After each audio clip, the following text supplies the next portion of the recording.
Bob, I'm always so excited when we have a fellow colleague, dietitian colleague on with us, but I'm extra excited for today because we also have a friend and pretty amazing athlete on with us that's in a nearby state, Utah. And so before I continue with this like long introduction ramble, I would love to welcome you, Becca Rick, on our show today with us. We're so, can I say excited one more time before we, continue in this conversation? Thanks for having me. I'm excited to talk with you guys too. Well, We've got a lot of questions for you, not only just because you're also a dietitian and work in sports nutrition and you've got some new things going on career-wise, but with your recent accomplishment and successes at the Moab 240, we want to dive into that maybe in a few different ways than what you've been covering so far out there in media. But I wanted to ask you, since it's a Tuesday morning as we're recording this, how you started your day today. Okay. Well, let's see. It's like I've already been up for 5 hours. Oh, wow. So I I've know the had time way change, too much right? caffeine. I'm trying to keep up with Bob's level of, talk. So Yes. I Hey, am drinking extra caffeine this morning, but I started with coffee and I had pumpkin brioche toast with Oh, Greek yogurt. And then I went for oh, a trail thing outing. wow. And then I came home and made my standard, oatmeal situation and am on coffee number 3 right now. wow. Okay, Now, how cheers big are to your that. coffees, Becca? Like, are you talking like a normal European, like 8 ounce cup or the American 64 ounce? Oh, yeah. Yeah, Ooh, she's Well, showing us it's pretty big. we use the Chemex, so like the pour over. Okay. Yep. So the first cup of coffee was instant, and then we usually just do one Chemex, and my husband and I split it every day.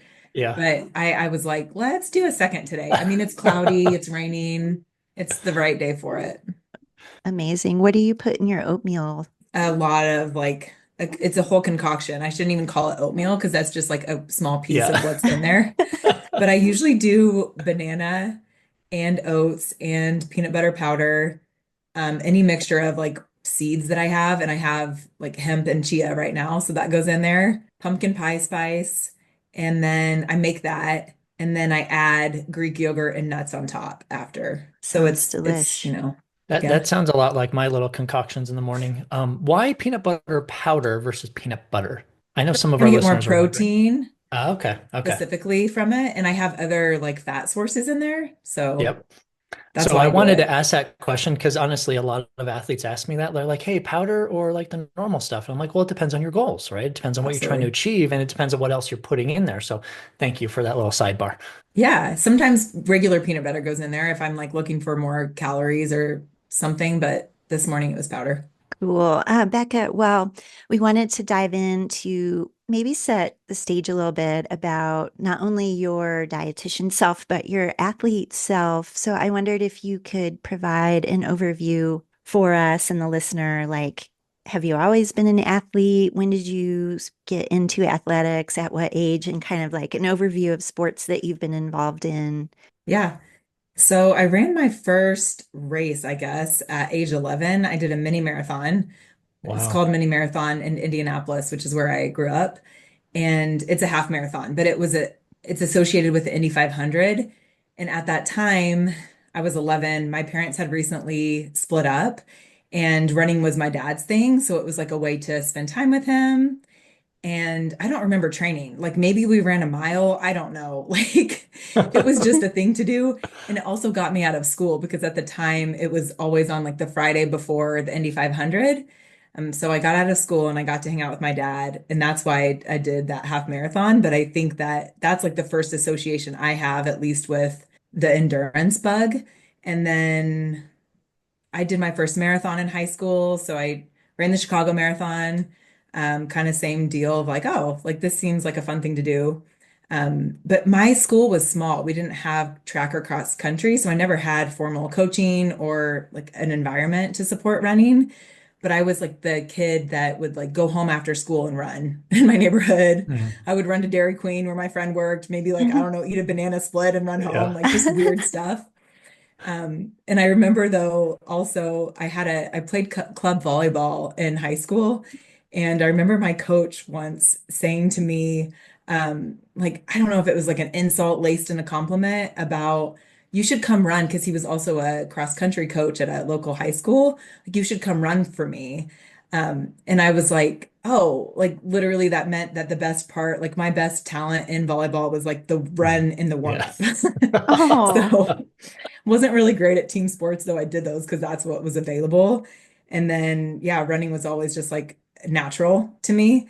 And then didn't really do much of it in college, and then got back into marathon running in my 20s. And then it just kind of, snowballed from there. but you have a lot of, shall we say, mountaineering type experience too. Yeah. Yeah. Yeah. So similar to running, it was just like a fun thing to explore. Growing up in Indiana, my family would always drive out to Colorado and ski in the winter. And then when I turned 16, my dad took me to Aspen and we did a 14er and like some climbing. And that was the first time I had ever been in the mountains in the summer and just fell in love with it. And I think that happened for both of us simultaneously. And then 2 years later, when I turned 18, we went to Kilimanjaro and got to do like that, peak. And so like the seeds were planted and I always loved the mountains and mountain sports, but it really wasn't until I moved out to Utah for grad school that I got like more exposure and into it at a, I guess, higher level. That's And pretty cool. A girl from Indy with all these mountaineering skills and just the affection for mountaineering. That's pretty cool. Yeah. also, I mean, your dad, so for the listeners, I got to meet Becca's dad here recently at the Moab 240 race, and I was blown away. I mean, it wasn't a surprise from all the things you had told me, Becca, but yeah, the two of you are like two peas in a pod in terms of your passion for mountains and skill sets and knowledge and just like being one with nature. It was so apparent and beautiful. So I can see that that love that you both have for the mountains is very clear. Thanks. Yeah, we definitely feed off of each other and it's validating to like see where I get some of my like tendencies to like sign up for ridiculous stuff. It's like, Yeah. oh, okay, this is in my genes. So I have someone to blame.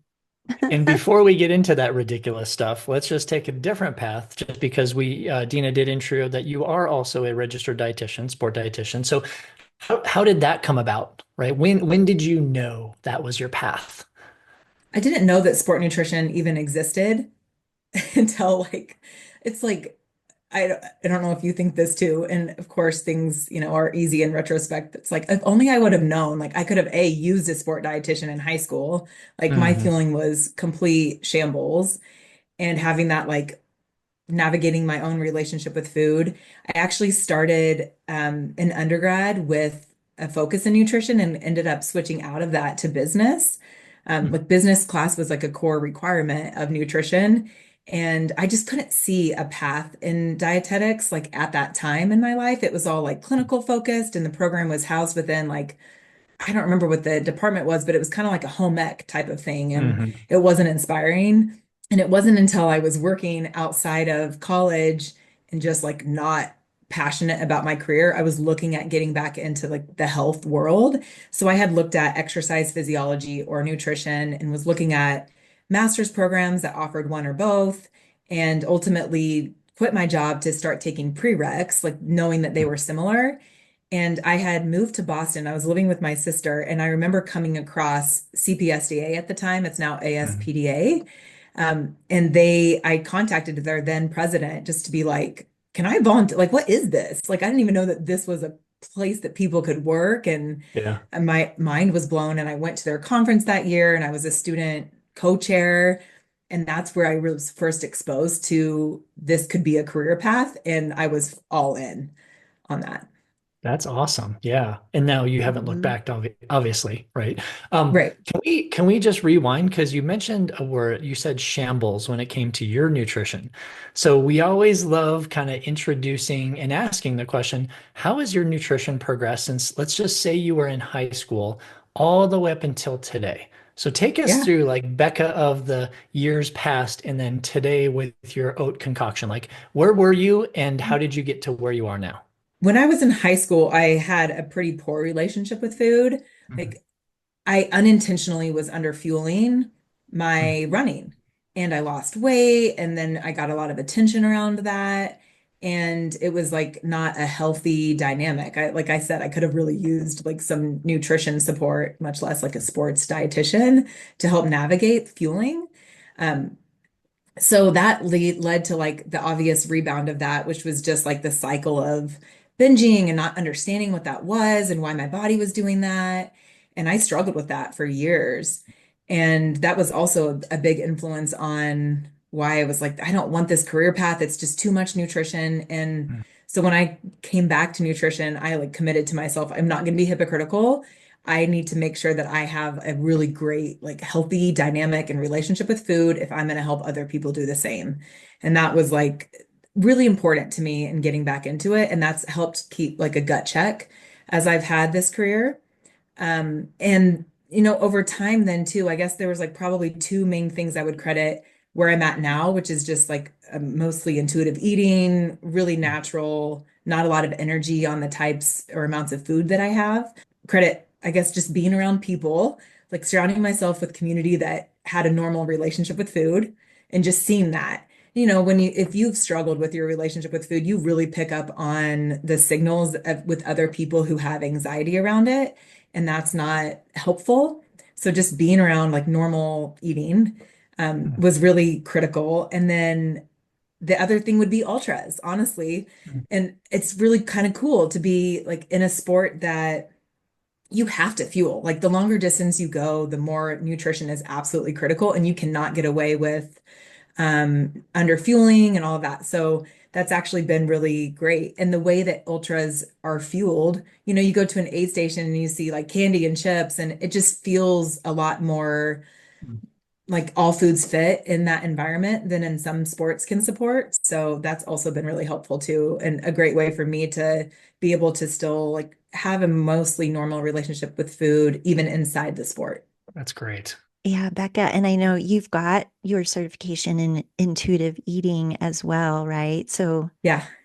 you're kind of walking the talk, talking the talk. They're like blending these different approaches, but like complementary to fueling not only for your own self, but the people you work with or the students that you're encountering in your newer job here. So, and with your ultra experience to date, which I guess how long have you been in the ultra running space? I guess maybe like 8-ish years, Okay. really. Yeah. Maybe 8 to 10, but in terms of like actually starting to do races, maybe 8 years. And so has there been even progression within that scope of time? And we'll get into the Moab experience here in a second, but just curious, thinking of that sport alone, just in those 8 years, anything that comes to mind that you've learned? Is specific to nutrition. Yeah, well, or maybe for your own self, some things that you've adapted along the way. Yeah. I think that I've learned over time that I have to fuel my workouts. Because Mm, even in the field, there's like this, the benefits of fasted training versus not. And for me, I have to eat before I go. And that has been something I've had to learn with time because I do work out. Like I said, I've been up for 5 hours. So I was up at 4 this morning. I don't usually have an appetite. So finding foods, like sometimes even inside of intuitive eating, part of that is using your thoughts and what you know like gentle nutrition to inform your choices. So even if you don't have an appetite, knowing that you're going to go out for this long training or just getting out after an overnight fast, knowing that like what can I eat that's like that I can tolerate. So if it's something small or if it's liquid, but that's a commitment that I've made to myself in the last couple of years of like if I go out and train, if I get to do that, I have to fuel. And that's something that I've changed over time. Is I think that you can just also maybe when you're younger, you get away with more, but mhm. that's made a big difference. What Okay. you just said is so Yeah. powerful, and I just want to Yeah. interrupt you quickly, Dina. And I apologize, but listeners, you should probably rewind the last 30 or 45 seconds and listen to what Becca just said because there's such a powerful message in that. And what I heard specifically, because you take away what you want to take away when you hear people. What I heard is it's very individual, but you have to look at food differently based on what you're actually trying to do, both from a sport perspective, but also I'll put in there from a health perspective. But I love that message because also what you said when you're younger, I feel like you're just kind of going. Like it's like, whatever. But and we might get into this with the advent of this whole popular, intermittent fasting. Should I fast before a workout? What about this? What about that? I'm really glad you brought that up. And I'll just push the pause button because I feel like we're gonna incorporate that into some Moab talk here in a second. Well, yeah, let's talk about the Moab 240. So, for those who don't know, this run takes place, well, we'll call it Adventure Run, in Utah, Moab, Utah. And this was just took place a few weeks ago in October 2024 as we're recording this. Becca, I know you, with your prior experience in ultra running, you have had so many accomplishments, like 100-mile distance and some wins around that. But this was your first go at the 200 plus mile distance. Just curious, like some of the prep you did. Sounds like this part about fueling workouts and things was maybe part of the process. Can you speak to anything training related, like differences from the 100-mile races and training you had done versus the 200, 240 specifically? Like, were there some other things that you incorporated, or how did you adjust any of your preparation from the physical training side? And then we can talk about some nutrition stuff as well. Yeah. I think in general, I didn't do much different training for 200 than 100 in terms of like actual training load or the length of run I would do. Never was longer. Like a long run would be up to 30 miles, and that would be the same that I would have done for 100. I was looking back on my stats because I keep track of like bike miles and running miles Mhm. and elevation. And I had logged just over 1,000 miles prior to Moab for the whole year. So that's not a Wow. lot of No. miles.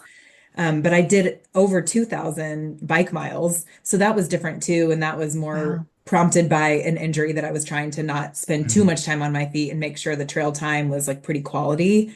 I do also a lot of vertical. Like I might get 4 miles in, but I'm getting over 2,000 feet of Mhm. gain. So that's also part of my training. But what I did different was trying to carry weight because Mhm. I'm always like, I don't want to carry an ounce more than I have to.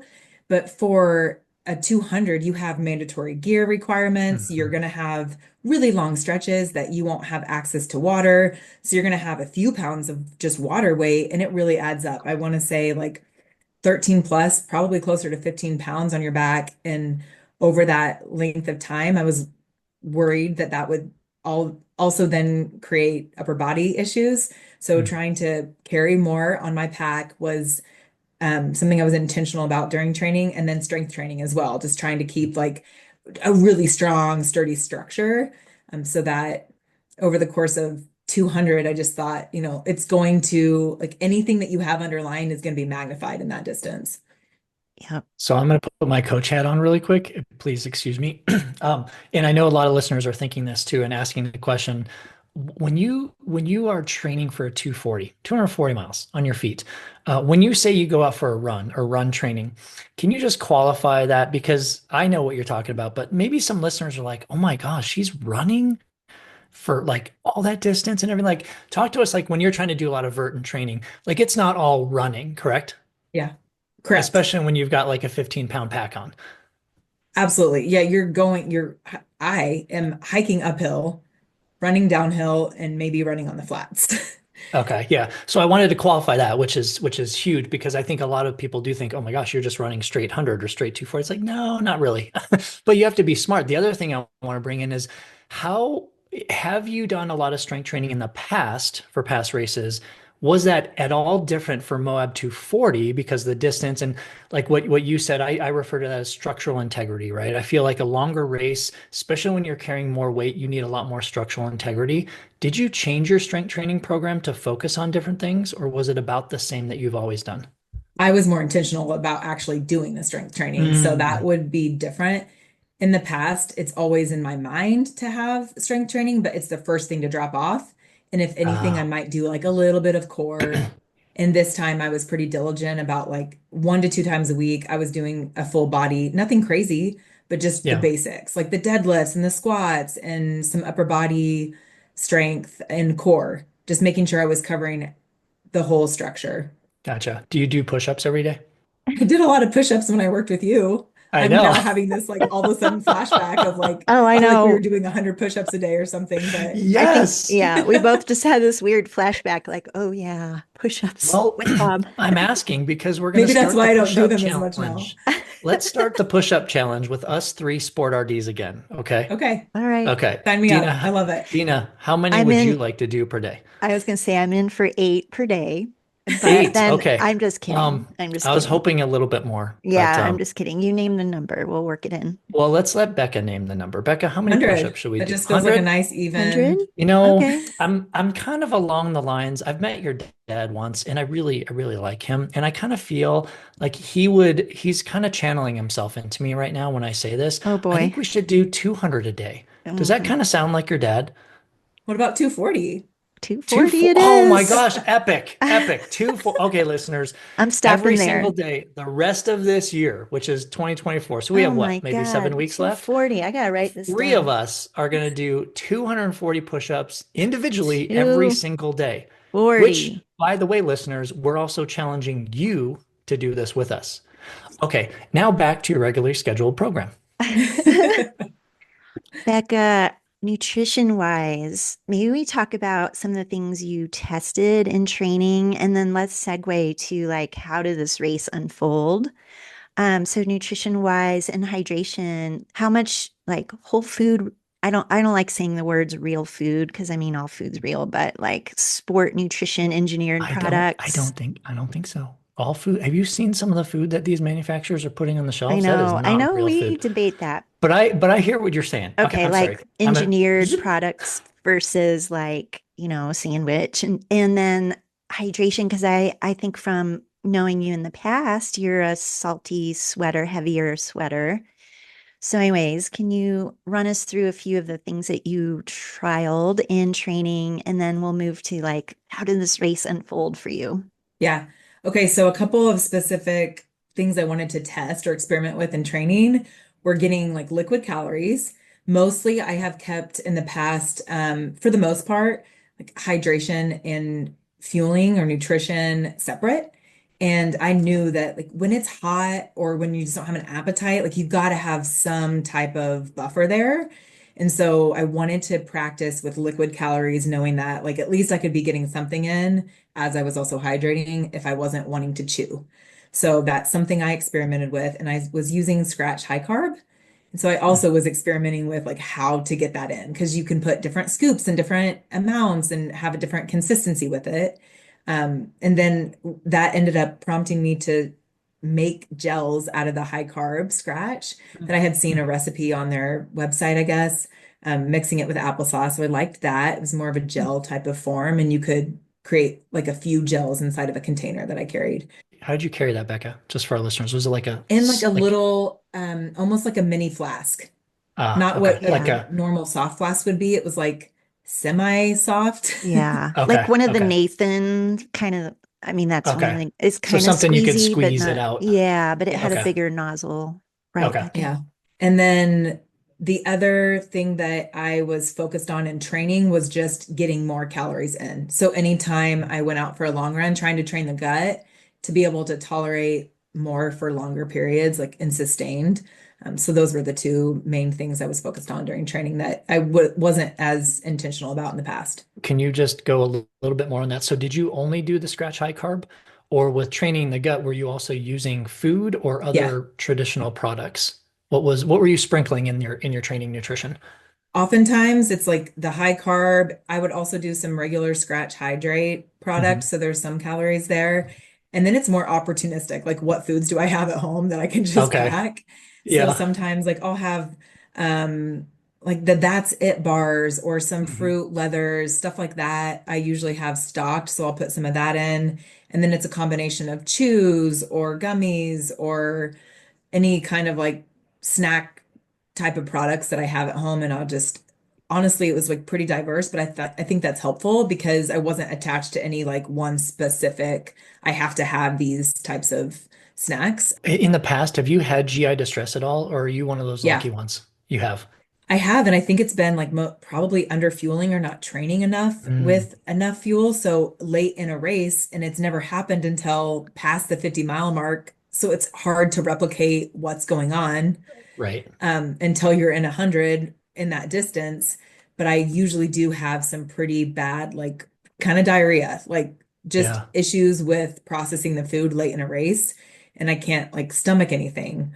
I've never had issues throwing up, but I do have GI problems in the race, so that's something else that I was kind of concerned with, and it didn't Yeah. have issues in Moab. Did you try to target a certain amount of calories in training per hour? Because you were talking about training the gut to take in more calories. Like, did you have a Yeah, number or are you just kind of playing with it a little bit? like 2 to 300 Okay. an hour Yeah. is kind of where I'm like trying to hit. And what were you doing in previously? I know you didn't do the 240 distance previously, but what were you doing in hundreds and stuff before? Probably not targeting high enough. Just like, oh, I'm going Okay. to kind of eat a couple twos as I go. And then when you Gotcha. actually look at what you did, it's like, oh, maybe like it averages out to be less than 200. Mm, And it can get, it's hard unless you're intentional about it. You think you're eating, but if you're not really on top of it, a couple Hmm. hours can go by and you're like, oh, shoot, now I need to like stop and eat a bar. And it's just hard to, you know, match what you need. Yeah. Hydration wise, Becca, well, you can talk about it, but I was just curious your targets there or things that you had in mind unique to you. So we've done the sweat test at Energy back in the day, Bob. I'm gonna get Oh, that one for she you. checked the box, Dee. Check. Thanks, Sorry. Becca. Thank you for saying that. Yeah. Good. I don't know if you're allowed to say it if a guest Oh, it was does a beautiful first. For moment. sure. Thank you. For sure. Yeah. Yeah. Only because it's you, though. So I do have a high sweat sodium loss. It's like somewhere 1700, 1800 milligrams per liter. What? Whoa. And that's hard to get in that amount. And I'm also kind of a high sweat volume as well. So that's something that I would say that I've been dialed on in the past, Mm, previous to Moab, is just making sure that I'm getting sodium in throughout training. And so that's something that I want to say in Moab, maybe Dina, you can check me on this because you were managing it more than I was at Mhm. the race as part of my crew. But I want to say we were getting in about 1,000 mm. per liter from electrolyte mix. And then foods and everything were in addition to that. Yeah. Can I ask what product you were using in training to get your electrolytes? Yeah, so Scratch had this high sodium product that I think is off the shelf now, Yeah. but I loved it. It Mm, was like this passion fruit, and I was Yeah. using that. I want to say it was like in the 1,600 to 1,800 milligram range per packet. So I Mm, was practicing with that, but I didn't use it in the race because I didn't have any left and I couldn't find it. mm, So I was using a combination of Scratch Hydrate and Precision Hydration. mm. Um, and that's what I ended up using in the race too. Okay. Okay. I just want to comment your sweat sodium concentration. That's crazy. That's crazy high. That's like almost three times what I am. I'm jealous. Amazing. yeah. And I'm not jealous. That's like the one thing I do have going for me, right? Is that I actually have a low sweat sodium concentration. I know Dina, you're just a little bit higher than I'm me, middle of the right? road. Yeah. Yeah, you're Like middle. Yeah. 940 or something. Hmm. Yeah, yeah. Okay. So I digress. So take us, okay. So we've got what you've done in training. You're trying to target about 300 calories per hour. Along the hydration, really quick, were you kind of setting out for a specific amount of fluid per hour also, or were you drinking according to your thirst?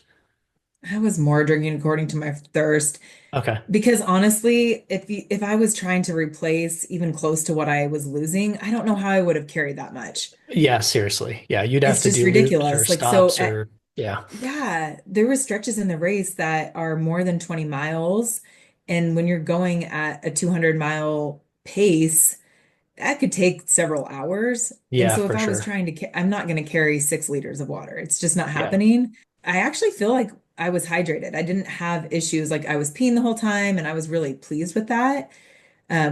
But I didn't ever carry more than 3.5 liters at a time. Okay. So more just trying to like take small sips as I went, and that mostly Yeah. worked. But I wasn't trying to match my losses. Okay. All right, so let's roll up our sleeves and really get into the race. So the race started at 12 o'clock Yeah. p.m., right? Which is kind of a weird time. So what did you do with your nutrition? up until that point? What did you have your oatmeal concoction? Like walk us Yeah. through that morning for your nutrition preparation. Well, let's see. I woke up and had coffee and an oatmeal variation. I think I took down a little bit of like the fat and increased the carb from that, but had oatmeal and then was really working on pre-hydration. So I was mixing Element, like a package of Hmm. Element, which is 1,000 milligrams per liter. I had at least two of those, I think, that Hmm. morning and one the night before. And then Dina made me an egg sandwich a couple hours I before Oh, the know. race. Well, yeah, I was nice. delighted to do that. Although you taught me something or you showed me, it's just a quickie, like just microwave eggs, and it takes whatever, 90 seconds or whatever it was. I don't know, 2 minutes. And I was going to do the skillet and do this like fancy thing. And you're like, just do it in the microwave. Anyways, yeah, couple eggs and bagel, right? And then Mhm. you were so calm, by the way. Like I was worried, appetite or something with a midday race and just knowing it was going to be warm and everything. But you were so spot on with your timing and attention to hydration. So it was super impressive. Thanks. You were very helpful in Oh, that. okay, 240 miles is a monster. So from a 30,000, maybe a 20,000 foot view, Becca, what were the what were the major nutrition wins and major nutrition challenges? You don't have to get too specific yet because I feel like we're going to go down those weeds here in a Yeah. second, but just overall, wins and challenges. Biggest challenge, absolutely like managing the heat. Heat. Okay. So that impacts both hydration and appetite for me. Yep. And then the biggest win was just being able to eat the whole time. I was Mm, really impressed with how much food I was able to kind of force down. With the like a couple of really short exceptions of losing my appetite, I was able to really get in a lot of calories throughout the race, and that was a big advantage. nice. Were there any major surprises? Like along the way. Sometimes I mean, that's such a long day. I mean, or long days, long race. I mean, any like, oh my gosh, I didn't even expect that. Or was it mostly the surprise of, wow, I'm actually able to eat? Yeah, I think that was more of the surprise, being able to actually eat throughout the whole race. And then something I learned, I don't know if it was a big surprise, but having a backup, like, so I used Morton gels at Hmm. a couple of different times where I was like, I tried to chew something and I couldn't, Mm. and the gels worked really well. They don't have flavor. And so that's Yep. something I'm gonna train with and incorporate in the future. I hadn't done previous to that. Did you use the caffeinated ones or non-caffeinated? Both. Both. Okay. So Yeah. to my next question, did you strategically use caffeine within this race, or was it just Yes. haphazardly? Yeah, I was planning to like have coffee whenever I could. Okay. Um, so I did, it wasn't planned out in terms of like milligrams or trying to Yeah. get like specific targets or specific times, but just knowing like anytime I was going to see my crew, if I was going to be resting, to have caffeine after. In the night, it's cooler out. You want coffee, like it's just more palatable. And then we also plan to use and did use espresso shots from Delta G. So the Okay. ketone that also includes caffeine was part of the Okay. plan. I feel like those were a secret. I don't know. I wish we knew the true power of those, Becca, like Yeah. cognitively. I mean, having crewed others, and I know every athlete's different, but I mean, you were pretty spot on. You didn't have hallucinations, like your focus and cognition and thinking through things, like was, I think, spot on. And I was going to ask you, Becca, did you tally how much sleep you actually got over these 3.5 days?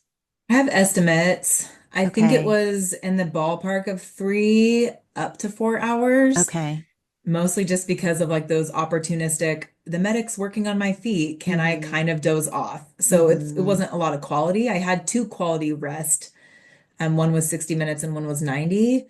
And then other than that, it was more of just like trying to kind of close my eyes as they were doing foot care and things like that. Mm-hmm. Got it. Did Okay. you over these 3.5 days, which is just, it's a long outing, right? Did you feel like, or not did you feel, did you actually have any GI distress since you did mention that you do often have that? I honestly don't want to jinx myself and say no because I'm so Yeah. worried that I'll never be able to replicate Yeah. it. But no, I didn't Wow. have. issues. I do remember like maybe the second half of the race, just like feeling like I needed to use the restroom, but I didn't really have like bloating or just discomfort. It was just like all of a sudden I'd feel like I have to go to the bathroom. And like most of the Yeah. time didn't really have to go. Yeah. And then I had like indigestion or something. I was burping a lot in the Mm. last 50 miles or something, where I was like, every Yeah. time I would take a drink of water, I would burp. My pacer was I like, remember I that. know that you're staying hydrated because I keep hearing you burp, and I know that it's Yeah. because you just took a drink of water. So that was It's weird probably too, but because, nothing that was bothering me or like okay, slowing me down.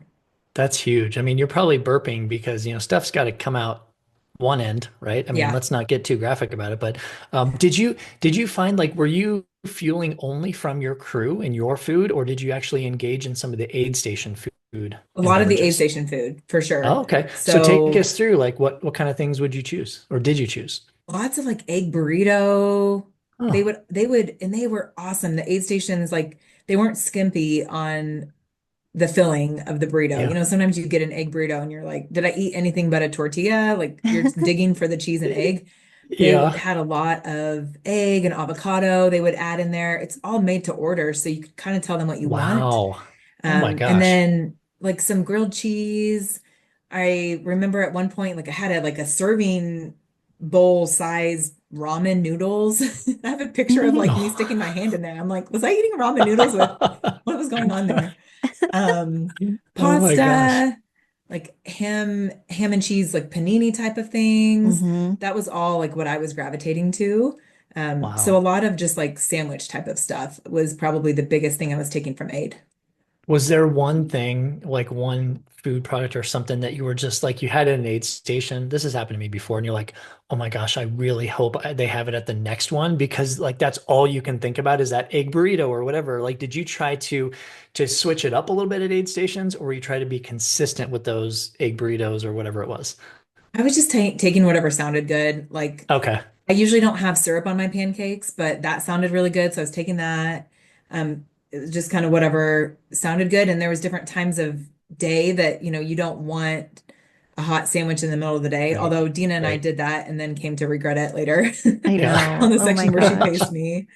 But Oh it no. was there was one spot that had, I want to say it was around mile like 150 or so, and they had sushi rolls kind Oh of. yeah. And Mm, they yeah. asked me if I wanted that when I came in. I'm like, absolutely not. Raw fish in the middle of the desert, not trusting that for a second. But it was just rice with the seaweed wrap and avocado, and that Mhm. really hit the spot. So that was probably my favorite, like, unexpected aid station food. Nice. Yeah, I don't think I've ever actually heard that in an ultra. So wow. Yeah. Okay. That was pretty Yeah. cool. I think too, Becca, just thinking back to your hydration and as you're kind of alluding to a few times, like hot during the day and then colder at night, some of those mountain sections, and with your sweat rate, sweat sodium concentration, like you had a fair amount of sodium and trying to like keep you from getting underhydrated was a goal of all of ours. But also, I know there were times maybe towards the end you commented, I think when you finished, you're like, I never need any more salt right now, or for a long, long time, I'm done with the salt. And I think that speaks to the need to be flexible somewhat, but strategic at the same time. Like we need to lower sodium intake for certain parts of, the night or cooler sections, and trying to plan for that as crew, and then for you to also honoring what your needs are. Like if you had a bunch of ramen, you probably don't want a whole bunch more sodium right after. Right. So I know that was something you had commented on a bit when we were doing a little bit of race recap. Yeah, I think that just it was only really in the last 20 miles or so that I started really tiring of drinking the electrolyte. And I just wanted water. And it could have been a temperature thing too. Like, I wanted something cold Mm, and I didn't Yeah. have the liquid. It's hard when the liquid is just more room temperature for it to be like really quench your thirst. So I Hmm. think that that might have been driving it too. And I had slowed down, so it probably didn't actually. It was evening. I had slowed down. I probably didn't need as much sodium as I was getting at that point. So that's something I mhm. could take into the future, but it really was only in the last few hours. Okay. Did When you you, ever crave just a really cold soda, like carbonated soda? I'm just not one of that's not my thing out there. Okay. yeah, Okay. Hot it's, chocolate I was doing. yeah, Yeah. Okay. I think there was Dina made a one, smoothie or two oh, that I was know, really great. Like, so that one, really cold beverage. that was fun, a homemade smoothie. Was there anything you've thought of that besides the hydration piece, maybe that you wish, and maybe that midday sandwich wrap thingy, anything else fuel wise, hydration wise, you wish we or you would have done differently? Just maybe having more like Morton gels on hand to force Right. down when I lost my appetite. Got it. Mm. But that's it. I was really Okay. pleased with the nutrition side of it. So I think I owe a lot That's of kudos to awesome. you for your help with making sure that the plan was being executed, Dina. Oh gosh, so awesome, Becca. And we'll link in our show notes to a recent podcast you were on where you talked about the race sections and some of the, more race specific segments and all of that. But I was curious, Becca, in your recovery, in those immediate days following the race, how was appetite? Did you do anything special for promoting or supporting your recovery? I think you forced me to have like a protein shake that night of, which was smart. I would have just like gone to sleep. It's funny because my appetite was suppressed after, but clearly my body needed the food because I wasn't interested. But then someone would bring like, here's a couple of slices of pizza, and all of a sudden I've eaten them, and I'm like, where'd the pizza go? So it was like not having any issue getting food in, and my body needed it, but the appetite was just wonky. And after days of just eating lots of like sweets and processed sugar, I thought I would only want salad. Just your crave, like that's happened in the past for shorter distances. I just want like veggies, and that didn't happen for this. I was really still like almost in race food mode of like all my little snacks and wanting like a lot of carbs for the next week at least. That was kind of interesting. I didn't really switch over into craving more like salad type of foods for a while. Becca, did you feel like from a physical standpoint, let's not talk nutritional, did you do anything special physically or were you just kind of chilling? I need help in that regard for sure Okay. because my body was swollen. Never Yeah. experienced anything like this. I think I caught it at like 15 to 17 pounds up after What? Are maybe you kidding? 48, 72 hours is where my weight peaked. Wow. I was retaining so much fluid. I think it was just inflammation, Yeah. but it was systemic. So typically Wow. like swelling in the legs and feet. But I had it like it was just like marshmallowy. Like my skin, even in my midsection, it wasn't bloating. It was like just puffy skin. And that Wow. was weird. Okay. Wow. How long did So you say that lasted? it probably peaked, I want to say close to 72 hours Okay. after. Okay. And then Yeah. it started going down after like that Thursday, and I had finished on a Monday night. Yeah. But that was pretty weird. And so but that also helped me just like want to keep my feet up because standing on my feet was super Right. uncomfortable. It definitely disrupted my sleep though. So I was doing a feet up the wall, yoga move in the middle of Mhm. the night Yep. just because I couldn't Yep. get comfortable and I felt like the swelling just needed to come down. Yeah. And then I had this like aha moment 2 days later. I had taken my mother-in-law, who had flown in to watch our dogs for the race, to the airport.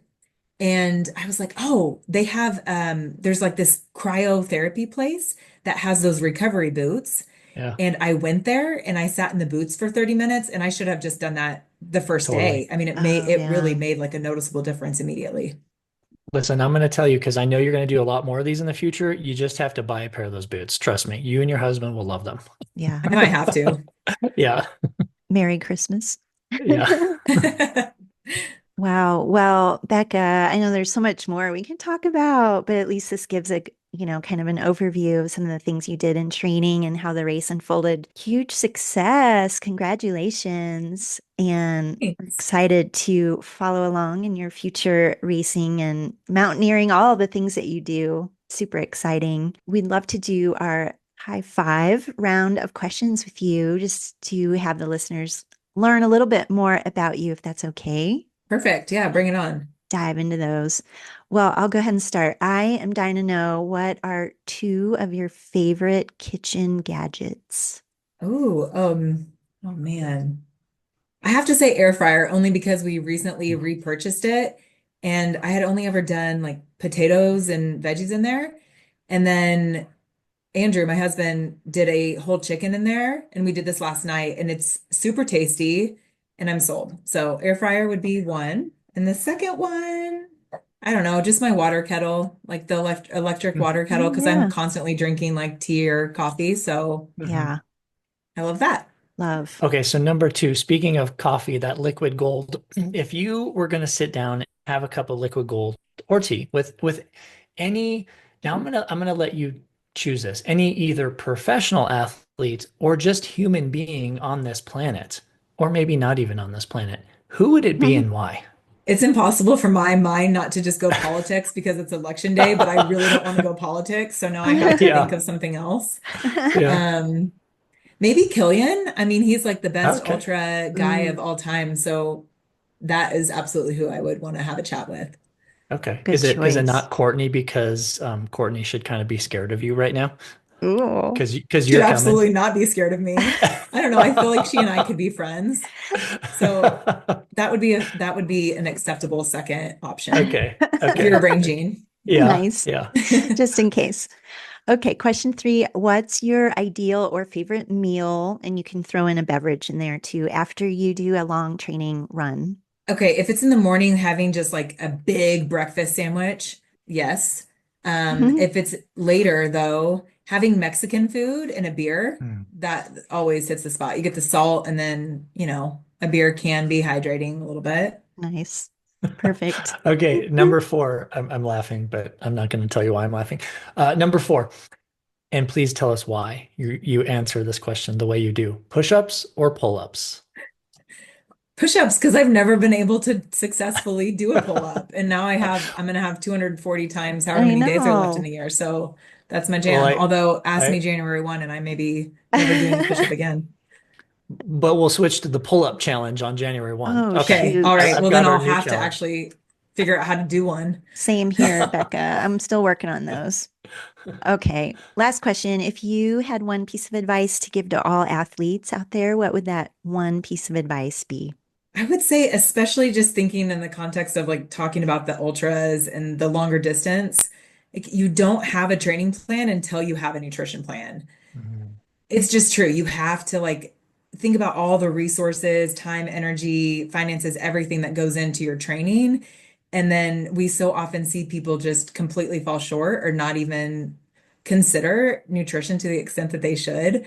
Obviously, we're all biased as dietitians, but it's really true and it can make or break your experience with training, with recovery, and definitely racing. So, thinking about even just using some of the resources you put toward training for nutrition and hydration and getting that dialed is my best advice.